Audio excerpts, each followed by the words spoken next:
안녕하세요. 김진정 목사입니다. 저는 성경 인물을 통해서 하나님의 복을 받는 비결에 대해서 말씀드리고 있는데요. 오늘은 여호수아입니다. 저를 포함한 대부분의 사람들은 재벌 2세의 삶을 부러워하는 것 같습니다.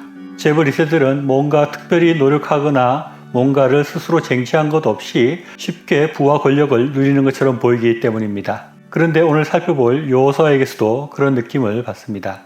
여호수아가 이스라엘 지도자의 자리에 오르기 위해서 다른 사람과 경쟁해서 싸우거나 뭔가 큰 공적을 쌓아서 그 자리에 오른 것이 아니라 모세로부터 인정을 받고 하나님으로부터 인정을 받아서 이스라엘 2대 지도자의 자리를 이어받았다고 할 수 있습니다.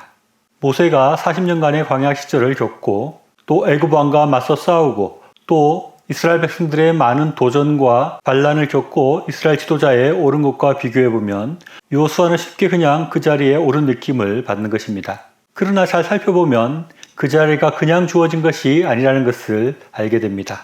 이스라엘에 많은 사람들이 있었지만 여호수아의 특별한 점을 하나님께서 보시고 하나님께서 그를 지도자의 자리에 올리셨습니다.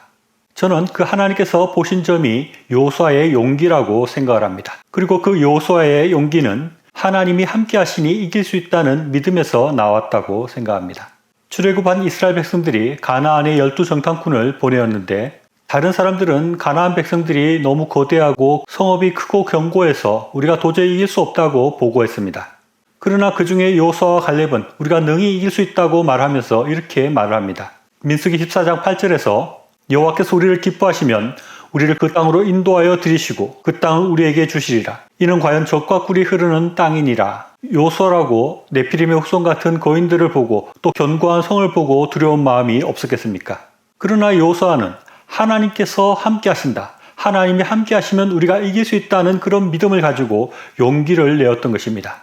이것이 여호수아가 하나님의 인정을 받고 이스라엘의 지도자로 선출되고 하나님의 복을 받는 이유가 되었다고 할 수 있습니다. 우리가 재벌 2세들을 부러워하지만 우리도 그와 같습니다. 우리도 특별한 노력이나 공로가 없었지만 하나님의 자녀가 되었고 하나님의 놀라운 인도하심과 보호와 지원을 받고 살아가니 이건 역시 대단한 일 아니겠습니까? 꼭 이렇게 비유할 수 있을지 모르겠습니다만 재벌 2세들 중에 특별히 그 기업을 이어받는 사람은 재벌 1세의 마음에 드는 사람이 그 기업을 이어받게 됩니다. 우리가 이미 하나님의 자녀이지만 하나님의 자녀 중에서 더 특별히 하나님 앞에 쓰임을 받고 하나님의 큰 복을 받기를 원한다면 우리에게도 뭔가 특별한 것이 있어야 합니다. 그것은 우리가 여호수아를 통해서 알 수 있었듯이 하나님께서 함께 하시면 우리가 이길 수 있다는 믿음과 그것을 통해서 용기 있게 나아가는 것이라고 할 수 있습니다. 믿음을 가지고 용기 있게 나아가는 사람이 하나님의 복을 받고 그런 사람을 하나님께서 들어 크게 사용하십니다. 우리가 인생을 살아가면서 또 우리가 우리의 소명을 이루어가면서 우리 앞에 엄청난 큰 문제들과 도저히 이길 수 없을 것 같은 도전이 우리 앞을 가로막을 때가 있습니다. 그럴 때 두려워하거나 물러서는 것이 아니라 하나님이 나와 함께 하시니 내가 능히 이길 수 있다는 마음을 가지고 그런 용기를 가지고 일어나 나아가야 합니다. 그럴 때 우리는 그 문제들을 이길 수 있고 하나님 앞에 크게 들어 쓰임을 받는 사람이 될 수 있고 하나님의 큰 복을 받는 자리로 나아갈 수 있게 될 것입니다. 우리 모두 하나님을 더 온전히 믿고 용기 있게 일어서서 나아가는 저와 여러분이 될 수 있기를 바랍니다. 시청해 주셔서 감사합니다.